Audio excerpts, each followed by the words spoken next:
Welcome to this video. In today's lesson, we will cover Grade 8 English, Chapter 6 and its Part 2. This video includes the solved book exercises from this part of the chapter. We will be focusing on the first voyage of Sinbad the Sailor, covering the content from page 120 to page 106 of your textbook. Make sure to watch till the end to understand the answers clearly and improve your preparation. Let's begin our learning journey together.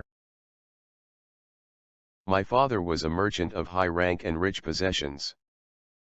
He died when I was a child, leaving me all his wealth.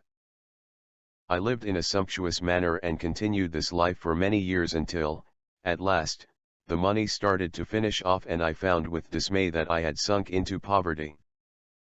This made me realize that I need to do something for myself, so I sold what goods remained to me for 3,000 pieces of silver, and girded myself. Resolving to travel to other lands and rebuild my fortune by the wit of my mind and the labor of my hands. With a part of my hoard, I bought merchandise for exchange in far lands, and also such things as I should require in my travels. Thus prepared, I set sail with a company of merchants on a ship bound for the city of El Basra. For many days and nights, we sailed upon the sea, visiting islands and passing forward to other islands, and everywhere we bartered and bought and sold. At one particular point, we were at the sea for many weeks. The sailors, captain, and I were sick of the sea. At last, we saw an island. It was unlike the others. It was flat and seemed like a garden that had floated from off the sides of paradise and established itself in the sea. And here our ship cast anchor and we landed. The captain granted leave to sailors wanting to set foot on this large flat island. Everyone started dancing and singing. Very quickly, some sailors lit the fire. While some cooked, others washed in the cool stream, and yet others amused themselves admiring the beauties of the place. I went for a walk as I wanted to admire the beauty of the island. But, suddenly, a cry from the captain of the ship put an end to our joys. Standing at the side of the vessel, he called loudly, "Hasten back and leave everything, save yourselves from sudden death, for this is not an island. It is a mighty fish lying entranced in sleep on the surface of the sea, and since it is sleeping for a very long time, grass and trees have grown upon it. But our fires and frolicking have awakened it. Save yourselves." Hearing this, we all, with one accord, left everything and fled for the ship, hoping to escape with our lives. Most sailors started swimming back when the fish moved with great turmoil. It was greatly disturbed by our lunch fire. Since I was at the furthest, I was unable to reach the ship quickly and the fish started to sink. It threw me into the sea and vanished. The waves were very high and they leapt against each other. For a time I gave myself up, but then I found a wooden plank and held myself onto it. Meanwhile, the captain had already spread the sails and, fearing that I had drowned, put the ship out into the sea. In vain, I called on the captain again and again, but the noise of the thundering waves made it impossible for him to hear or see me. I lost hope as I watched the ship unfurl its sails and hurry away. I paddled with my hands for a while, but soon darkness fell. My strength was almost gone. I could hardly hold onto the plank. All night fish nibbled at my toes. A giant wave thrashed me against a steep island cliff. I do not remember much after that. When I woke up, I found myself in a strange place. There were trees overhanging. My limbs were benumbed, and, on looking at my legs, I saw the marks made by the nibbling teeth of fish. Staggering forward, I flung myself high on the beach like one dead, and remained like that until the dawn of the next day. When the sun rose upon me, I staggered myself till I came to a brook, of which I drank. I found luscious fruits and ate them, and drank again of the clear waters of the brook. After this, I advanced farther into the island and found what I perceived as a horse feeding at a great distance. I went towards him, between hope and fear. I heard the voice of a man from underground, who was surprised to see me in such a deserted place. I gave him an account of my adventure, and he took me into the cave where his other companions were sitting. They set food before me. I ate until I was satisfied. He then told me that they are the grooms of King El-Miraj and had heard that at the sight of the new moon, sea horses appear on this island and they were there to capture him. As we were talking, a magnificent seahorse rose from the waves, shaking the foam from its crest and neighing loudly. As it approached, my companion drew me into the cave and placed himself at the opening with a long coil of thick cord in his hand. Presently, by means of this, he leashed the seahorse with great dexterity, fettered him, and subdued him. As their mission was accomplished, they decided to leave the desolate place and took me with them. I thanked God that I was finally rescued by this group of warriors who not only gave me food and drink but also took me with them to their kingdom. With them, I went to see their king Miraj. He greeted me very courteously and bade me to tell him my story. After hearing my story, he treated me with honor, and appointed me master of the harbor and controller of the shipping. I worked there for many years, met strangers, and heard their stories. All the time I was looking for someone who could bring me any news from Baghdad. Finally, one day, a ship arrived, and as soon as she cast anchor, and I looked at the name, I couldn't be happier. It was my ship. I went to look for the captain. At first, he couldn't recognize me, but then I showed him my goods and told him the whole story and some of our adventures. He was really happy to see me alive. I was able to reconnect with my sailors and my ship. Fortunately, they had kept all my goods safe. I approached the king and thanked him for his great kindness to me, and humbly begged his leave to depart to my own city and family. So he gave me his blessing and a great wealth of merchandise and rare commodities and bade me farewell.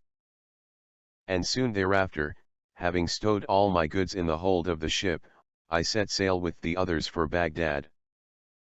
Let's start with the synonyms from page 122 of your textbook. I will read each word, followed by its synonym. Make sure to listen carefully and note them down in your notebook. These synonyms will help you understand the story better and improve your vocabulary. Let's begin.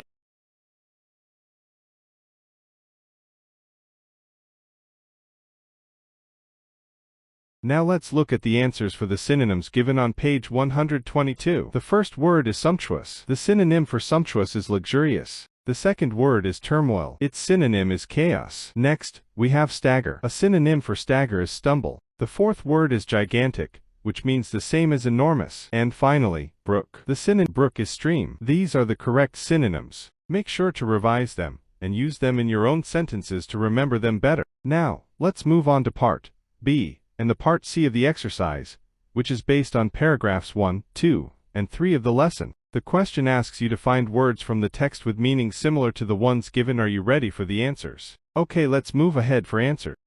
Now, let's move on to part B of the exercise, which is based on paragraphs 1, 2, and 3 of the lesson. The question asks you to find words from the text with meanings similar to the ones given. First, we are asked to circle the word that means the same as magnificent. The correct answer is grand. Next, we are asked to box the word that means the same as hurry away. The correct answer is flee. Now let's move to part C, where we need to understand the meaning of the word commodities based on its use in the passage. In this context, the word commodities refers to valuable goods or merchandise. These are often items that are traded or sold, especially during travel or trade voyages, just like in the story of Sinbad the Sea.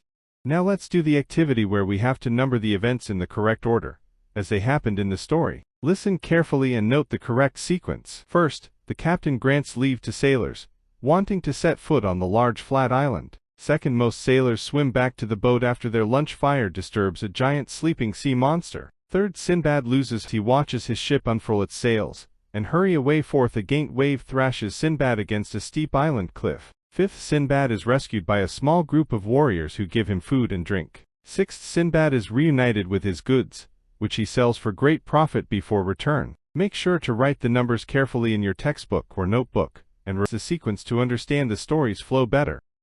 Now let's move to the multiple choice questions on page 123. Listen carefully and select the correct option for each question. I will also tell you the correct answer. Make sure to mark the correct answers in your book, and remember the reasons behind each choice. This will help you in your exams, and understanding the story better. Let's start solving. Let's continue with the next set of multiple choice questions from page 123. I'll read each question, the options, and then share the correct answer. Question: one day later, and they would have left this desolate place. From the context, what does the word desolate mean? Options: deserted, uninhabited, bleak, all of these. The correct answer is all of these. The word desolate suggests a place that is empty, lonely, and harsh. Question B: what surprising thing happens to Sinbad during his adventure? Options: the island turns out to be a giant sleeping sea monster. Sinbad loses all his wealth and goes home a pauper. Sinbad's ship returns to Baghdad. People there do not recognize him. Rather than attack, a band of warriors treats Sinbad as a guest. The correct answer is, the island turns out to be a giant sleeping sea monster. This is the unexpected and thrilling twist in the story. We will continue from the next page.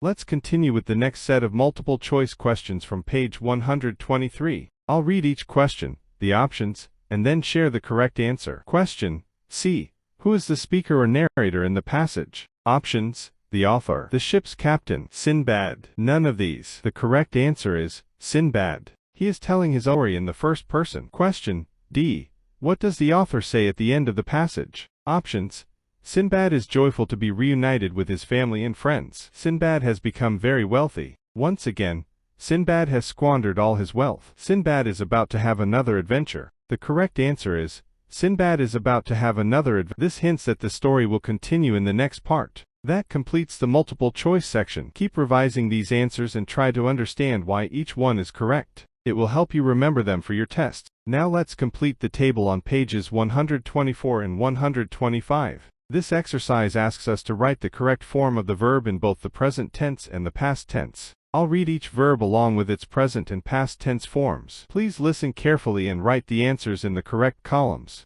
Let's start this activity. Now let's complete the present tense forms table from pages 124 and 125. We will go through the four forms of present tense: simple present, present continuous, present perfect, and present perfect continuous. First row: simple present, they capture the sea monster. Present continuous, they are capturing the sea monster. Present perfect, they have captured the sea monster.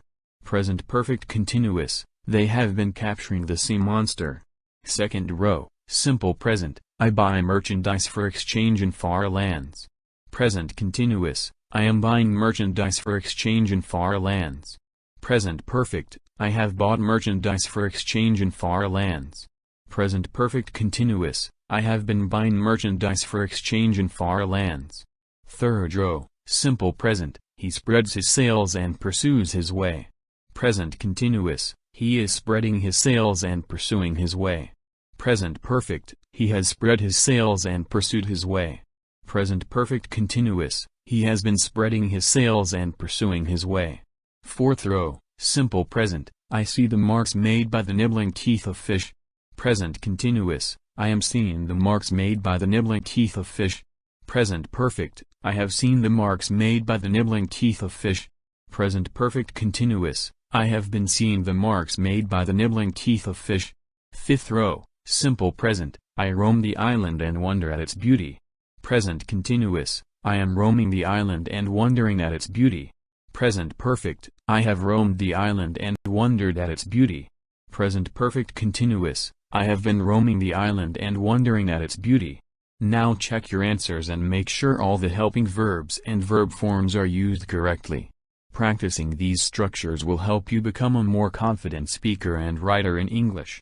First row: they captured the sea monster yesterday. They were capturing the sea monster yesterday, when I came. They had captured the sea monster yesterday. They had been capturing the sea monster for long. Second row: I flung myself high on the beach. I was flinging myself high on the beach when the tide came in. I had flung myself before the sun set. I had been flinging myself on the beach for fun all afternoon. Third row: I staggered myself till I came to a brook. I was staggering myself till I came to a brook. I had staggered till I came to a brook. I had been staggering till I came to a brook. Fourth row. He took me in the cave and set food before me. He was taking me in the cave and setting food before me. He had taken me in the cave and had food before me. He had been taking me in the cave and setting food before me for quite some time. Fifth row. I ate until I was satisfied. I was eating until I was satisfied. I had eaten until I was satisfied. I had been eating until I was satisfied. Now let's move on to the exercise on page 125 where we need to write sentences using the future tense. We usually use the words will or shall before the base form of the verb. Let's go through a few examples to understand how to write sentences in the future tense. Let's start. Now let's complete the final part of the grammar section on page 125, where we write sentences using different forms of the future tense. Simple future tense. A magnificent seahorse will rise from the waves. This tells us what will happen in the near future. Future continuous tense. I will be riding with them to the king's palace. This shows that will be happening at a specific time in the future. Future perfect tense. He will have put a leash on the seahorse with great dexterity. This tells us what will be completed before a certain future moment. Future perfect continuous tense. Sentence 1. My companion will have been placing himself at the opening with a long coil of thick cord in his hand. This describes an action continue for some time before a future moment. Future perfect continuous tense. Sentence 2. They will have heard my story. This shows that the action of hearing will be completed in the future. That brings us to the end of the future tense section. Now let's go through the comprehension checkpoint on page 125. There are two important questions here. Listen carefully to both the questions and answers, and write them neatly in your notebook. Question 1. What does sunk to poverty mean? Answer. It means that Sinbad, after spending all the wealth he had inherited from his father, became very poor. He could no longer afford his luxurious lifestyle, and realized that he must now earn a living through his own efforts. Question 2. Where was the ship destined to go? Answer. The ship on which Sinbad set sail was headed to the city of El Busra. El Busra is a port city, where merchants often traded goods. Sinbad began his journey there, hoping to rebuild his through trade and travel. Make sure to read the questions again, and revise the meanings in your own words to help you remember them better. Let's continue with the next two questions. Question 3. What does the word bartered mean? Answer. The word bartered means exchanging goods or services without using money. In the story, Sinbad and the merchants traded their goods with people on different islands. They bought and sold through direct exchange, instead of paying with coins or currency. Question 4. What happened when the ship was anchored to an island? Answer. When the ship was anchored at the island, the sailors and Sinbad believed it was real land. They began to relax, cook food, and even dance on it. But suddenly, the island began to move. It was actually a huge sleeping fish. Their noise had woken it up. As the fish started to swim away, the ship sailed off quickly in panic. Sinbad was far away from the ship, and he was thrown into the sea and left behind. These events mark the beginning of Sinbad's incredible adventure in this chapter. Make sure you've written down the answers neatly. Question 5. What was the name of the king? Answer. The name of the king was King Elmira. He ruled over the island where Sinbad was eventually rescued. The king treated Sinbad with great kindness, appointed him as master of the harbor, and gave him an honorable position in his kingdom. Question 6. How did Sinbad manage to leave the desolate island? Answer. Sinbad was rescued by a group of grooms who worked for King Elmira. They had come to the island to capture seahorses. After completing their task, they took Sinbad back with them to the kingdom. Question 7. Why do you think Sinbad wanted to return to Baghdad? Answer. Sinbad wanted to return to Baghdad because it was his homeland. It was where his family and roots were. After going through so many hardships, he longed to be reunited with his people and live a peaceful life. Now that he had regained his wealth and honor, he wished to settle down in the city he truly called home or better understand. Now we're on page 126. Let's begin the writing section, which focuses on descriptive writing. The first step is prewriting. This step helps us plan before we actually begin writing. Once your ideas are ready, we'll move on to writing the first draft. Let's now look at an example of prewriting. Some creative ideas about an imaginary place. Here are the ideas we came up with. A floating city in the sky. Homes made of clouds and light. Rainbow bridges connecting the buildings. Friendly flying creatures who live there. A peaceful place where it is always spring. These ideas help us imagine the setting and begin building that feels magical, calm, and full of wonder. Now that our ideas are ready, we're all set to begin writing our descriptive paragraph. In the next step, drafting. Now let's continue building our descriptive paragraph by focusing on the imaginary place called the floating city of Scalandia. Let's describe how this amazing place looks. The floating city is made of shiny silver buildings that sparkle in the sunlight. Rainbow bridges connect the tall towers. Colorful gardens grow on soft white clouds, filled with flowers and magical lights. Doesn't that sound beautiful? Now let's describe the location and time of this place. The city is high above the earth, floating peacefully in the sky. It exists about 300 years in the future, when people live in the clouds instead of on land. Everything feels modern and magical. This setting helps us create a strong and vivid image in the mind. It also gives us a sense of wonder and adventure, which is perfect for descriptive writing. Next, we'll describe what people do there and how life feels in Scalandia. Now let's add the final touches to our description of Scalandia by focusing on the senses: smell, sound, and feeling. Does the place have a significant smell? Yes. The city smells like fresh flowers, sweet candy, and clean air after rain. Every breeze carries a soft, pleasant scent that makes you feel happy and relaxed all the time. Do you hear sounds in that place? Yes. I hear the soft music of wind chimes, the singing of gentle birds, and the flapping of wings. Sometimes there is laughter, calm voices, and a peaceful breeze moving past the buildings. Do you get some sort of feelings when you are at that place? Yes. I feel very peaceful, free, and happy. The city gives me a sense of safety. Nothing bad can happen there. It feels like living in a dream full of wonder and joy. And that completes our description of the floating city of Scalandia, a place that is magical, peaceful, and full of beauty. I hope you found this video helpful and easy to understand. If you learned something new today, don't forget to like the video, share it with your classmates, subscribe to my channel for more educational content. See you in the next lesson.